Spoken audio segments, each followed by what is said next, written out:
ગાંધીનગર ખાતે આવેલ state emergency operation centre ખાતે આજે યોજાયેલ સાપ્તાહિક વેધર વોચ ગ્રુપની બેઠકમાં હવામાન વિભાગના ડાયરેક્ટરે આગામી 4થી 7 સપ્ટેમ્બર દરમિયાન સૌરાષ્ટ્ર તથા દક્ષિણ ગુજરાતમાં ભારેથી અતિભારે વરસાદ પડવાની આગાહી કરી છે. હવામાન વિભાગના ડાયરેક્ટરે કરેલ આગાહીના પગલે વરસાદની સ્થિતિને પહોંચી વળવા માટેની સમીક્ષા પણ કરવામાં આવી હતી. ગુજરાતના રાહત નિયામકના અધ્યક્ષસ્થાને આજે ગાંધીનગરમાં આવેલ સ્ટેટ ઇમરજન્સી ઓપરેશન સેન્ટર ખાતે વેધર વોચ ગ્રુપની બેઠક યોજાઈ હતી. આ બેઠકમાં ભારતીય હવામાન વિભાગના ડાયરેક્ટર દ્વારા ગુજરાતમાં આગામી સપ્તાહ દરમિયાન વરસાદની સ્થિતિ અંગે વિસ્તૃત માહિતી આપવામાં આવી હતી.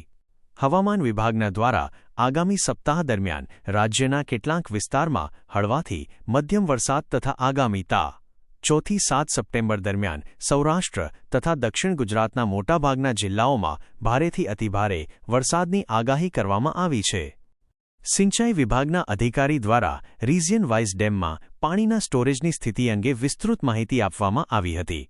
તેમણે રાજ્યના 206 જળાશયો પૈકી 111 જળાશયો હાઈ એલર્ટ, 27 જળાશયો એલર્ટ તથા 09 જળાશયો વોર્નિંગ લેવલ પર હોવાનું આ બેઠકમાં જણાવ્યું હતું.